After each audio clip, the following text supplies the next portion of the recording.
Good afternoon. My name is Frances Scott, and I am here today to share what I know of Blue Island. When planning this event, we had hoped to bring together a few old-timers to tell us their yarns of Blue Island.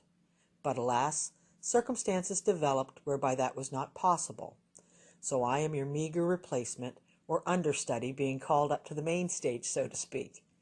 This presentation is by no means the definitive story of Blue Island, but it is what I know and is based on a long-standing family connection to the island. It's with a heavy heart and very mixed feelings that I begin this yarn, for on April 14th, 2020, my 28-year-old nephew, Alistair Michael Scott, lost his life to hypothermia while trying to return home by kayak from a paddle to Blue Island.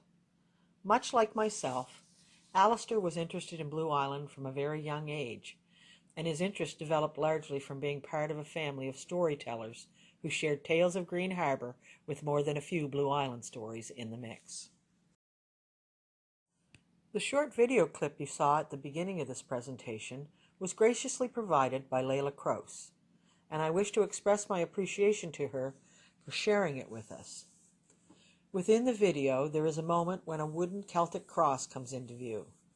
This cross was placed on the island fairly recently by my brother Michael in memory of his beloved son. From time to time throughout this presentation, you will hear short audio clips recorded during a telephone conversation that took place between Alistair and my father, Frank Scott. The conversation took place in early 2020 while Alistair was in Prince George, studying forestry at the University of Northern British Columbia. And now I begin. 'Tis a tale of intrigue, mystery, tragedy, and more.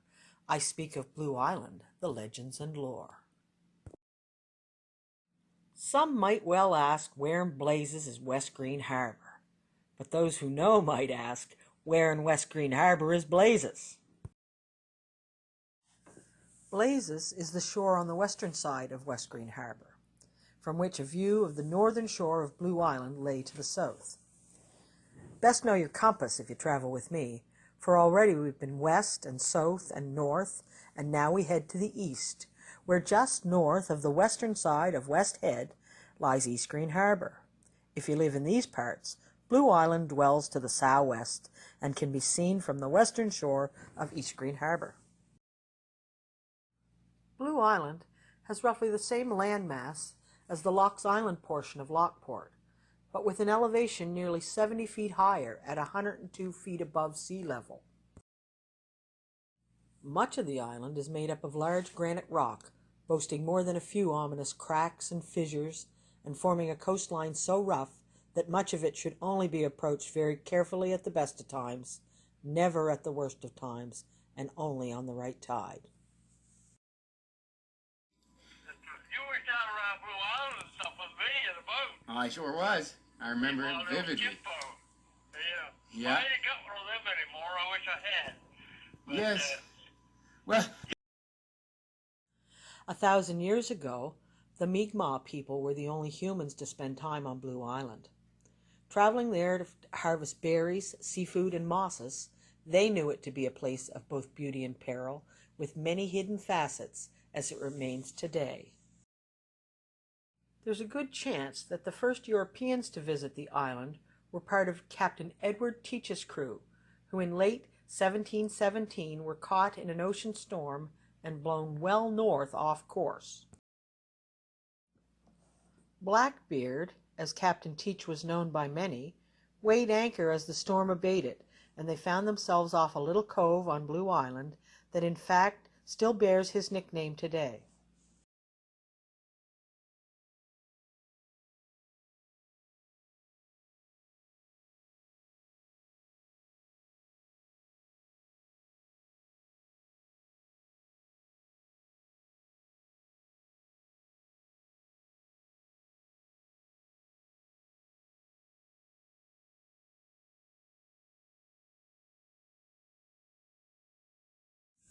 My paternal grandmother was born Ellen Olivia Williams on September 4th, 1901, on Blue Island, to Burns and Effie Williams. Nan is shown here with one of over 150 direct descendants she had before she passed away in 1996. Mom was born on Blue Island. Mm-hmm. So, You knew that. yeah. But your grandmother, my mother, was born on Blue Island. And she lived there for a couple of years. And when an old woman come by, maybe, I don't know, 20, 30, 40 years ago, by the name of Priest, bought Blue Island, Mom got pretty good piece of change for being one of the owners. Oh, did she? It wasn't a fortune, but it was big back then times. I think Mom got $3,000 or $4,000 of it. You know. Well, that's good to know. I heard that she said that she didn't want nothing to do with it and take it. Oh no, she took it. There you go. She must have listened to Dad. Dad made sure that she took the money. He was married to her. It sounds like Freeman was a shrewd and hard-working man. Oh yes. My dad tells me that his father, who was born in 1897, would often speak of having gone to Blue Island as a lad to pick wild blueberries and black briar berries when they were ripe. They grew in such abundance it was well worth the trip to Blue Island to return home in short course with buckets full of the sweet treats that would later be turned into sauces, jams, and other preserves by his mother for all to enjoy.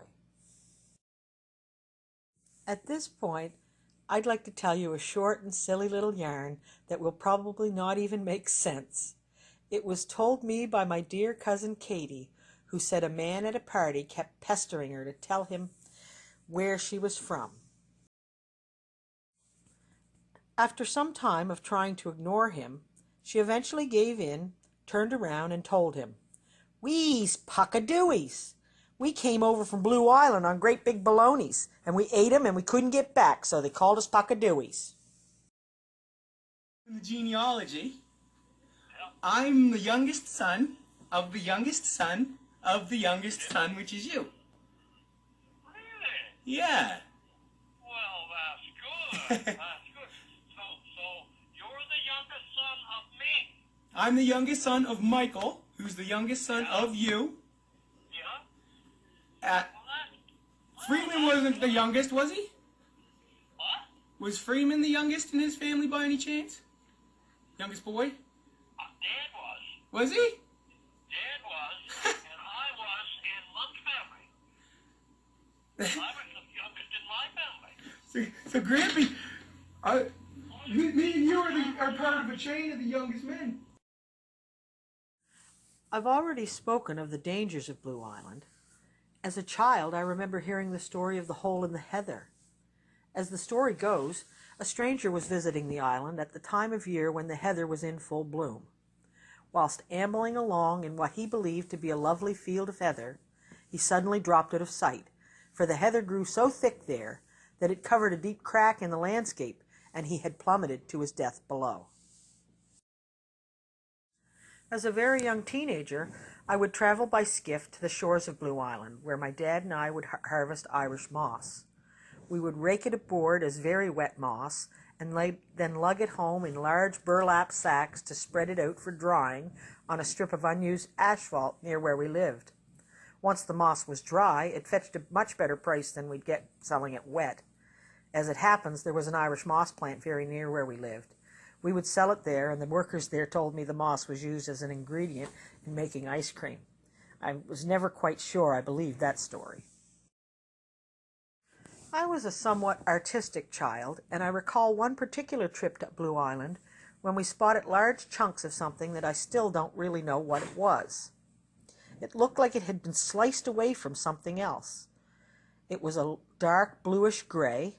The chunks were 1.5 feet to about 2 feet long, roughly 8 inches across, with a curved sort of point at the top, and was about 1/8 of an inch thick, with the consistency of a very thick finger or toenail. I conjectured it was bits of the hide of some poor seagoing mammal, likely slaughtered for its blubber or something else humans thought they needed. Whatever it was, I gathered up about 10 pieces and lugged it home with the intention of creating works of art from it. I definitely painted on some of it and tried etching other pieces, but alas, I don't know really whatever became of my creations. Perhaps they're on display in the Louvre. Having never traveled to France, I remain uncertain. As I got a little older, nearer 16, I would go with my dad from time to time to set or haul lobster traps around Blue Island. If you could keep clear of the times with storm swells, the area around Blue Island could yield a pretty good haul of the tasty crustaceans. Dad had a job on land and only fished about 50 traps from his outboard, but a good day near Blue Island meant extra money in Dad's pocket that he mostly spent on us kids. Of course, if we only caught a few that day, it was still good because that meant we wouldn't bother selling them, but rather we'd take them home and put them in the pot for our supper and sandwiches for the next day at school. In my belief now that Blackbeard's treasure's in the hellhole. What do you think about that? Say that again. I think that Blackbeard's treasure is inside the hellhole. Might be. I don't know how to get in there and get it. Well, it's covered now, right? But No, it's still the same. but no, there's a landslide.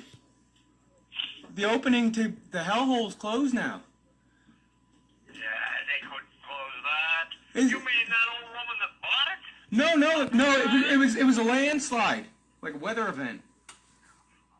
Well, maybe so, but I think- it's been since I can remember. Because the hellhole that I remember and was shown to by Dad and was known to be hellhole was just a massive big piece of rock that couldn't possibly fall in no matter how far the sea come over it. So I saw a picture that someone took while doing a hike, and it looked like the ground up above, like the earth up above that big fissure that goes in, let go, and the earth slid down into the fissure.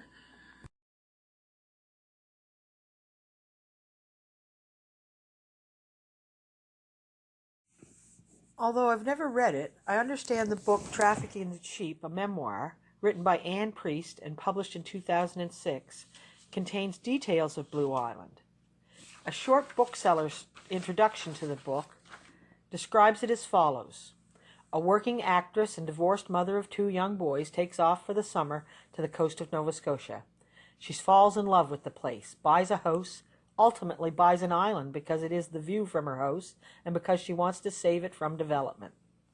With the help of none other than the real-life assistant to the legendary vet James Herriot, she finds herself the owner of a flock of quasi-wild sheep on Blue Island, Nova Scotia. Someday I hope to read it, so I can tell you if I recommend it. In closing, I would like to state that I know there are others out there with more stories of Blue Island.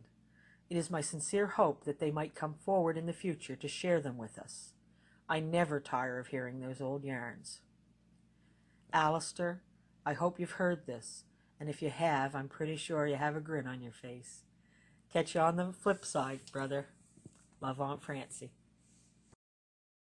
Buddy, could we row it in a dory if there's someone in Green Harbor? We can borrow a dory? Yeah, you could. You could get a nice fine day, you could row it over to Blue Island, no problem at all. Right on.